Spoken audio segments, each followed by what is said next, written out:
Hello, my name is Douglas Bloch. I'm an author and depression survivor. Welcome to your Depression Recovery channel, where each week we talk about practical tools and coping strategies for healing from depression and anxiety. The topic for this week is forgive yourself for your mistakes. And I'd like to start with a personal story. Last week, actually, it was pretty recently, I decided to get my wife a birthday present and to get her a raincoat, rain jacket that was waterproof and could breathe because she walks nearly every day. And here we are in Oregon and we're starting the rainy season. So I went down to the outdoor store, and although I knew that she wore a small jacket, I bought a medium because I figured, well, she's going to wear a lot of layers underneath and we want to get the larger size. But when I came home and she tried it on, it was of course too big for her. So I was going to have to basically take this back and exchange it for a small. But there was one problem. I lost the receipt on the way home, typical of my absent-minded nature. For the next 24 hours, I was very upset with myself for having lost the receipt. I would say to myself over and over again, you fool, how could you have done that? Why are you so absent-minded? And finally, Joan, who was witnessing this, said to me, hey, cut yourself some slack. Nobody gets it right all of the time. And I thought to myself, she's right. No one does get it right all of the time. You know, I'm nothing particularly different about me. Or as Billy Joel would say, we're only human, we're supposed to make mistakes. Only human. And there it is, straight from the songwriter Billy Joel. You're supposed to make mistakes. It's okay to make mistakes. You can forgive yourself for making mistakes. This may seem like a fairly trivial story, but it illustrates an important point about depression recovery. We who suffer from depression can be very hard on ourselves. With our self-esteem in the pits, we can be self-critical and self-judgmental. And when we mistake or make a mistake or a misstep, our inner critic can go wild. So, what's the answer to this? Well, the answer to this is that we who are depressed or have depression must learn to forgive ourselves for our mistakes. And there are three reasons for this. The first is, as we mentioned earlier, it's only human to make mistakes. That's why Alexander Pope said, to err is human, to forgive divine.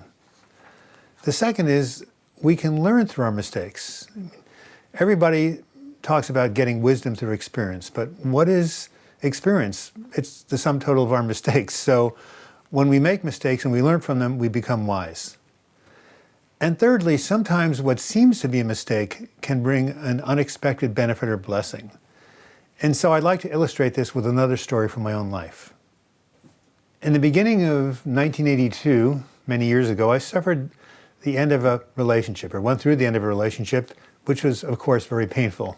What ending isn't? And as you might guess, I got very depressed. Nevertheless, I was able to take my recently earned MA in counseling and start a modest counseling practice.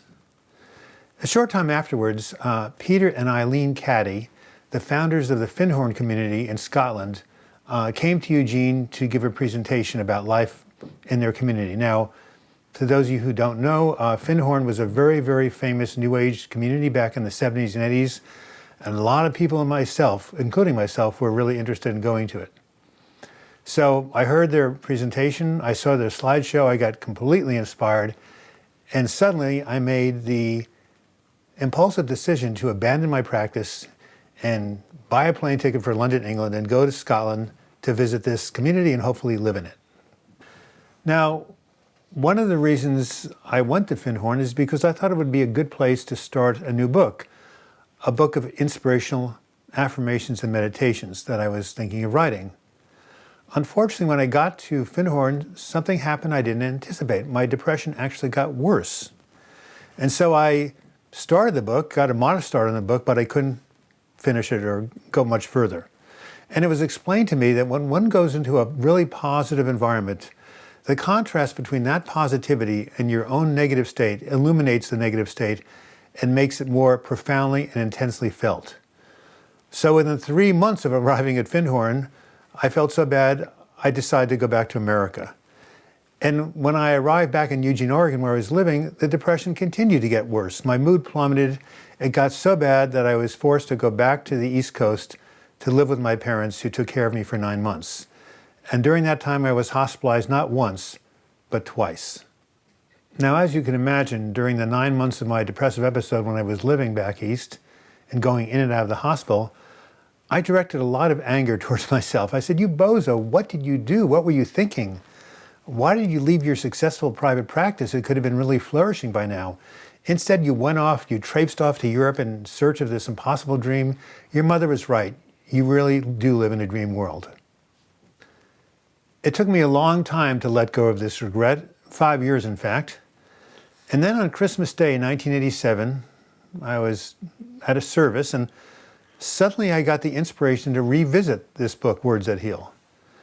And the inspiration was so strong that I was able to finish the book in 90 days, and I sold the rights to Banda Books, which published it and published a lot of copies.